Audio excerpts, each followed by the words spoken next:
Okay, so for today's infield breakdown, we are going to be breaking down an Insta date that I got. So if you're not familiar, an Insta date is basically when you cold approach a girl and you go on a date with her instantly. Very simple concept. I'm going to be breaking down this infield and showing you what I do in order to get Insta dates, sort of my formula in order to create Insta dates on the spot and sort of make them happen, because there is a process for making them happen and making sure they go well. But the hardest part is getting the girl to sort of agree to the Insta date or be interested enough in you and intrigued by you enough to agree to go on the Insta date. Because basically what you're doing when you go on an Insta date is you're agreeing to go someplace with a stranger. Granted, it's a public place and you're going to be walking through public areas throughout the whole time, so there's not much danger, but the idea of stranger danger ingrained into your head since you're a child sort of makes people apprehensive to immediately go on a date with someone that they just met or go any place with someone that they just met. So I'm going to show you how to sort of make girls feel comfortable, how to build trust, and make it so it's possible for you to get Insta dates like this. Here we go. Okay, so excuse me. Hey, what's up? Sorry? You looked intriguing. I wanted to come meet you. Hi. I'm Benjamin. Hi. Are you coming from a workout or are you going to one? I'm coming from work. Work? Where do you work? I work at a... Okay, because you look like you were about to go outlift me in a... So you'll see what I did right here is I opened and I said, hey, excuse me. And she didn't even hear me because she had the headphones on. A lot of guys would take headphones or earphones or a girl on the phone use it as an excuse as, oh, I'm not going to approach. I don't want to bother her. She's doing this or whatever. But the reality is she stopped and she's talking to me, which means if she didn't want to be there, she could simply just walk away. But she was interested enough to stop, even though she had headphones on. So this just goes to show that a lot of the excuses that guys make as to why they should or should not approach are really excuses that you create and exist in your own mind. They're not even going through the mind of the person you're trying to approach. You'll notice why I opened with not a commentary conversation starter, more of the compliment conversation starter open. I said you looked intriguing and I wanted to come meet you. I kind of didn't really know what else to say. I saw her and I was like, yeah, sure, all right, I'll go talk to this girl. And immediately you can tell that I'm a normal guy because I'm smiling, my tonality is good. And I even say to her, are you coming from a workout? Which means I can read her clothing. I can see what she's wearing and read the situation, which shows, I'm socially aware, can take social cues, which means I'm not some sort of weirdo who's like approaching random people with the intent to kill them. Which is I'm a normal person. I can understand the situation, what's going on. But also you'll see, I'll go back here. I'm coming from work. Work? Where do you work? You'll even notice my tonality from the start is really good. So I say, where are you coming from? She goes, work. I said, work? Where do you work? So I'm using the breaking rapport tonality as in like, where do you work? As in asking her to invest more into the conversation. You want to use the breaking rapport tonality, especially if you're trying to go for an Insta date, just because you want the girl to invest in the conversation. So you say, work, where do you work? Like, as in, tell me about you. The more she invests in the conversation by her telling me where she works and telling me about her, the more invested she is in me and in the interaction. And then when I do go for the Insta date, which you'll see in just a few seconds, you'll see that it's a lot more natural and organic because she's already started to invest in the interaction. And that's one of the important keys here of sort of subconscious or the sub-communications that go on. The tonality and my body language is super, super important. It's very relaxed. I'm comfortable. I'm freely moving through the space. But I won't talk too much. Let's get to the rest of this. I work at a... Okay, because you look like you were about to go outlift me in a weightlifting competition. Yeah. What are you doing around here? Hanging out. Hanging out? Yeah. So you see right there when I said, oh, you look like you're about to outlift me. Again, I'm making a comment about what she's wearing. And that sort of is romantically charged to begin with. Because if I notice what she's wearing and I sort of check her out, I look her up and down, I'm sub-communicating to her that like, you are a potentially sexually attractive girl, which is why like I'm here, I'm making a comment about your physical appearance, about what you're wearing, I'm checking you out. But it's not so obvious as, hey, you're hot, like I like you, let's have sex. It's way more laid back and casual and allows for it to be more comfortable because it's not so, hey, can we have sex, which comes off as super uncalibrated. In fact, it's super calibrated because I'm checking her out and asking her about her outfit or what she was doing dressed that way because I'm obviously into her. So I looked at how she's dressed and I'm making a comment about it. And you notice I'm just being playful, being normal. If you start a conversation cold with a stranger, you have to make it fun and you have to make it lively, so to speak. You don't always need to be like, like turning yourself on, being like a clown, because that can work negatively against you as well. But I'm saying, oh, you look like you're gonna outlift me. So already establishing a dynamic, we're challenging each other, we're at odds, creates a much more interesting dynamic as opposed to like, hey, who are you? Where are you from? What do you do? It's way more interesting. It's like, oh, are you going to outlift me? It already establishes a dynamic that we're at odds or we're competing with one another. It establishes that me-you communication. Like, are you going to compete with me or outlift me? It establishes the me-you communication from the start, and we're, like 10 seconds into the interaction. I've already done all of these things. Hanging out? Yeah. That sounds very cryptic. Is that like a secret code? No, just figuring my shit out, I guess. Yeah. What was your name? I bet everyone always make a joke about like that being like a really weird name. So this is an important thing to notice here. You'll notice this, I do this in almost all of my infield breakdowns. You'll notice that I almost never ask for the name immediately. The name either comes up at the end or it comes up later on down in the interaction. A lot of guys will come over and just be like, hey, what's your name? And then it sort of sets the precedent and sets the tone that it's that weird interview where you're sort of trying to pull investment from the girl in the interaction, or you're trying to gain something from her, you have an agenda. You really want to go up and you want to create the screen context like I talk about. You want to go up and create the context from the start. You want to create the romantically charged nature of the interaction.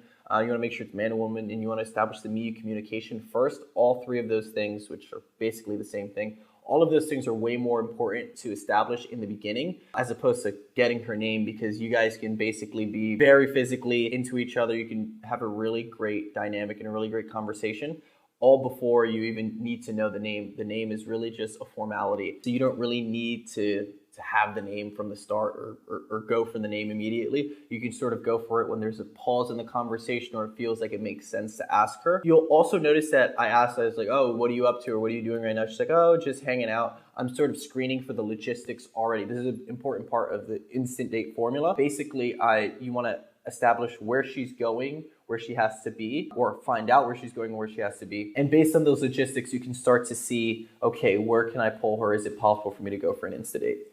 So what's your story? What brings you here to New York? What kind? Painting, drawing. Could you do like a a portrait of me? Oh yeah, easy. What if I was like naked and like had like a fig leaf like just covering? Equally easy.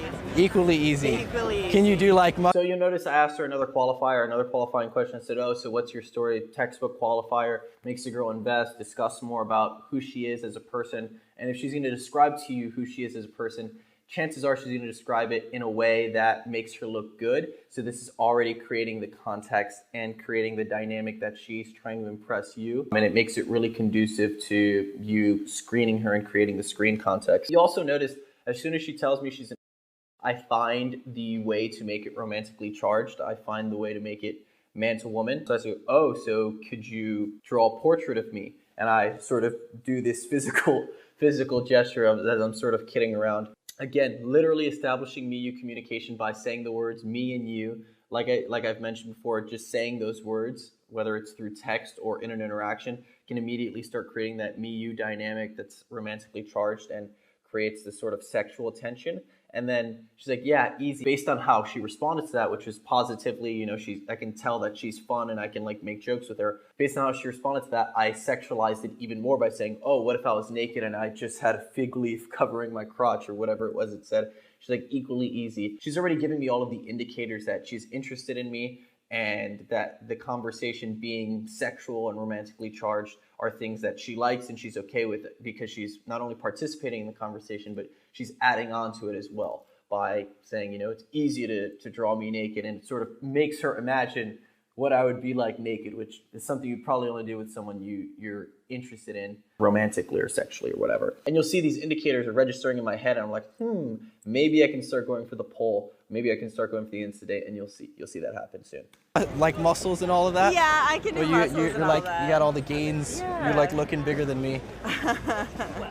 know. So you see, I took it one step even further. I was like, oh, can you do the muscles, implying that I'm muscular or whatever. And then I used that to slowly, I slowly put my hand and I touched her like, oh, do you have muscles? Haha. That's like the first way of me sort of breaking the touch barrier, getting her more comfortable in the interaction with me. Usually when you escalate physically, you want to escalate verbally first. I escalated verbally by saying, can you draw a portrait of me naked? And then I escalated physically afterwards, after she responded positively and after she responded in a way that added to the conversation. I escalated physically by saying, oh, like, can you do muscles? Oh, I see you have some muscles. You're more jacked than me. All of these things that are sort of setting the conversation to happen naturally and organically. You see, like, this is why I like pickup the best, because it's really just communicating to her that I'm not creepy, I'm not a threat to her, I'm just there because I thought she was cute, I thought she was attractive, and I want to get to know her and see if we're a good fit. And as the interaction goes on, and as I see that she's cooler, she's normal, she's telling me some interesting things, I can escalate it based on those things in a way that's natural and comfortable and fun for everyone else. You can tell she's having fun because she stayed in the interaction, and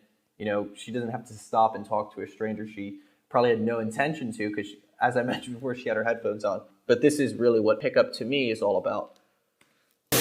Where are you headed now? Dollar Pizza place on 6th. Dollar Pizza? And you're in workout attire. I fuck with it. I think it's really good. Yeah. When did you come? You're not from New York, are you? No, I'm from So you see here again, I screened for the logistics after we escalated verbally and then physically by me touching her and her responding positively to it. I screened for logistics. Oh, so like, where are you heading to now? She's like, oh, I'm going to get Dollar Pizza.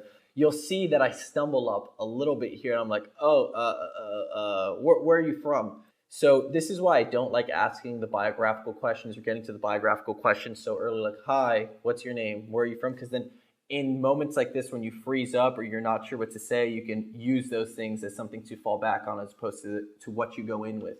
I should have pulled for the insta-date right then and there because I had just escalated verbally, I had just escalated physically, and I had just screened her logistics of where she's going. So we had a destination. It would have been very natural for me to just say, hey, okay, let's go.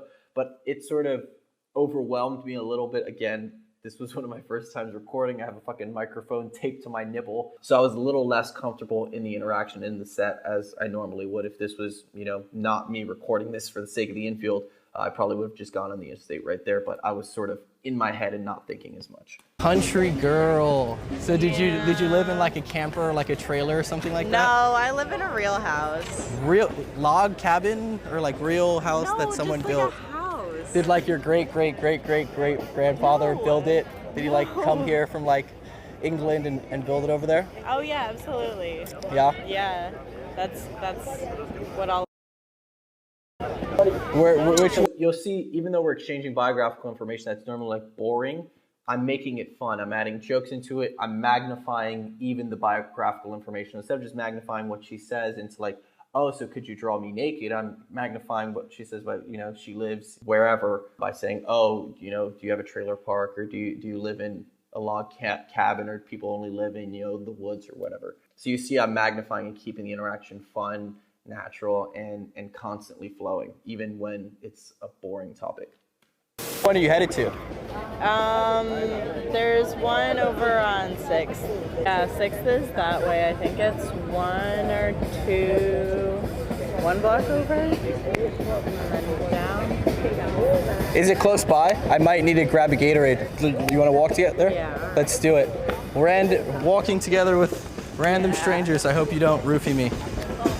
So you see again, to further escalate and move it towards the direction of the insta-date, after I screened for logistics, after I escalated verbally and physically, I immediately just said, which one, as in adding further context. So instead of me just saying, hey, let's go, which kind of works sometimes, it was more organic. I seeded it. I was like, where are you going? Or where are you headed? Screened the logistics, and then I said, which one are you going to? And then I said, oh, I could stop by and grab something there too. Let's go.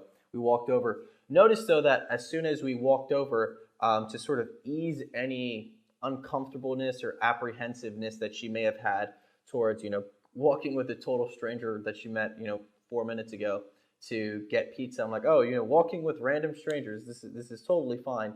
And, sort of being sarcastic and making light and making fun of the situation, because it is socially a little odd to meet a stranger totally on the street and just grab pizza with them or go do whatever it is, go on a date instantly. So this is me sort of softening the social pressure of that and making it seem more natural and fun. Like, this is a little weird, but let's just be spontaneous and let's go do it. And that's what ends up happening. I'm like sweating. I was supposed to meet my friend here. We hung out for because my buddy goes to NYU. Yeah. But I have a meeting in Soho at like 7:15, 7:30, and I was like, my alarm going off because I have to go pick up my car for my meter. Yeah. What's your meeting for? So I do like fashion. Oh, here.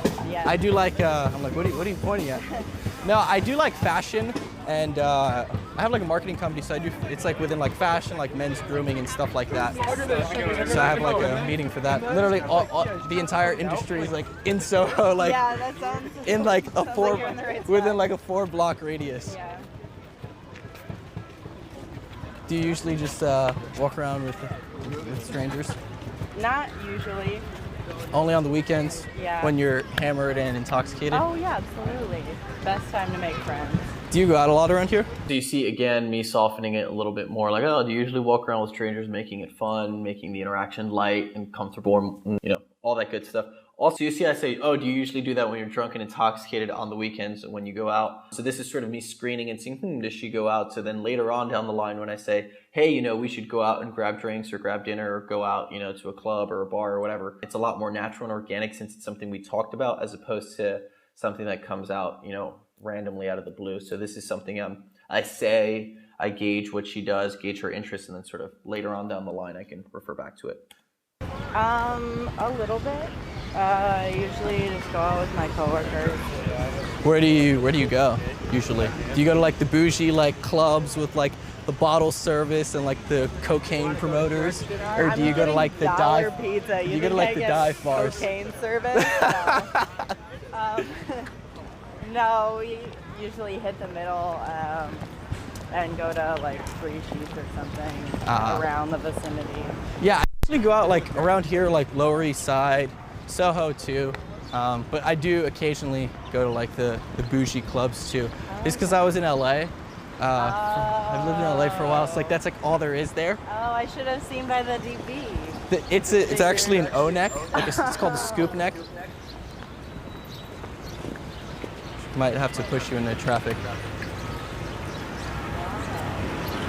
What? Why? You just insulted my scoop neck. It's definitely like kind of a Little man cleavage action. yeah. I wasn't gonna say that, but yeah, you're right. So you see, she makes a comment about my shirt, what I'm wearing, and I immediately sexualize it or make it more man to woman. I romantically charge what she said. I should have known by your deep V. I'm like, it's actually a scoop neck. And then I mentioned, man cleavage. So again, sexualized me, naked or whatever. It's sort of along those lines of being man to woman, establishing the me-you communication, which you'll see. Something I continuously do throughout the interaction to keep it interesting and to keep the vibe up and leveled. You'll notice I'm also not like doing anything crazy flashy or anything super out of the ordinary, because if you go into an interaction super high energy, super intense, you have to keep that, you have to maintain that level throughout, because as soon as you drop that, the interaction or her expectation of the interaction drops with it. So she immediately thinks, this isn't as fun as it was in the beginning. I want to eject, I want to leave. But also, not only is it really hard to keep that up for an extended period of time, but that becomes the baseline level. So then it becomes normal and it becomes boring. So you have to do incredibly more and more flashy or, wild or ridiculous things to keep the girl's attention. And then you sort of turn into this clown wherein you're, hey, look at me, look what I'm doing, ha ha ha, look at me, pay attention to me. And it's not the best frame that you want to come from, because it starts to come from the frame wherein you're trying to impress the girl, or you're acting over the top in order to gain her approval or to keep her interest, because you normally don't have enough value to keep her interested and keep her into you, essentially. Is that our spot right there? No, it's She's taking me to a dark alley. Oh yeah, and, absolutely. Drug me and steal my kidneys. Yeah. Should start raining soon. It'll be pretty. Oh, it's gonna start raining? Yeah, I think so. It's supposed to. Again, more playful flirting with, oh, are you going to take me to a dark alley and drug me and steal my kidneys, etc. Creating the dynamic and the back and forth banter or the back and forth story that, she is trying to take advantage of me or she's trying to win me over. And I'm sort of lightly pushing back or slowly letting it happen. More along the lines of creating the screen context and screening her to see, I'm not so sure about you yet, like pause off the merchandise. Which way are you headed? I think I'm headed up. I think I'm headed back this way so I can hit my meeting. You should give me your number though. We should hang. Fine, I'm just so hungry. Now the real question is it? That's crazy. So you have both. Yeah. Perfect. Well, it was good meeting you. I'll nice to meet you automatically too. delete your number now. No. So you see, we skipped ahead a little bit. It was mainly just because we got the pizza. We were in the shop for, a minute or two, a few minutes. And it was mostly, biographical, personal information that was being exchanged here. So sort of cut that out for obvious reasons. So you see, as we step out, that interaction is naturally starting to end, and I'm sort of ready to get out of there. I did what I needed to do. At this point, I just say, hey, give me your number. We should hang. We already went on the Insta date. We already hung out for, 12 minutes at this point. I didn't need to say, hey, we should hang out and go do this. I mean, I could have, but I really am confident that this is a solid number just because of the fact that I was on an instant date with her. She wouldn't have said yes if she wasn't into me, and she wouldn't even still be here if she wasn't into me. She could have easily left. This is me ejecting from the interaction. So go ahead and take the solid number, and that's the Insta-date formula, boys. So basically, you want to go into the interaction and display strong sub-communications from the start. So strong tonality, strong body language, relax, laid back, open. You notice I also, as soon as I could, made the interaction man to woman and me-you communication. I made a comment about what she's wearing. Like, oh, did you come from a workout? Why are you dressed like that? As I sort of look her up and down, the sub-communication there is obvious. I'm interested in her romantically, sexually, whatever. And then you'll see I sort of screened for her logistics. Like, oh, where are you headed? Which one are you headed to? So basically what you want to do from the start is strong sub-communication. So tonality, body language, strong eye contact. You want to make the interaction man to woman and romantically charged as soon as you get in there. So you see one of my first comments was, oh, where are you coming from? Are you just coming from a workout? You look like, you can outlift me as I sort of look her up and down and then maintain strong eye contact. So the context is clear that, I'm interested in her romantically or sexually. There's strong man to woman communication there. I was super playful and fun, even when we were exchanging biographical information. So sub-communications, man to woman from the start, and then I immediately started screening for her logistics. After she told me that she was into drawing or whatever it was, I asked her if it was possible for her to draw me and draw me naked. So that was me escalating verbally, and then I escalated physically by giving her, a nudge on the arm and, playfully saying that she had more muscle than me. And then from there, we went on the Insta date. When we were immediately going on the date, I softened the pressure of the interaction by saying, oh, going with a stranger, haha, hopefully you don't, drug me and steal my kidneys. So it's basically comes down to a few things. Strong sub-communications, man to woman from the start, screen for the logistics, escalate verbally, escalate physically, and then soften it. So those are the 6 steps that are important for sort of creating Insta dates on the spot and cold approaches, and that's what I like to call the Insta date formula. I hope you guys like it. Make sure you use that in not just the interaction we're going for an Insta date, but even if you're in a night game scenario and you're trying to pull the girl back later, it's basically the same thing as the Insta date formula. This is the formula I use all the time for Insta dates, for night game polls, and what Zeus uses as well. So if Zeus is using it, if I'm using it, and I'm getting results, then it works. See you guys soon.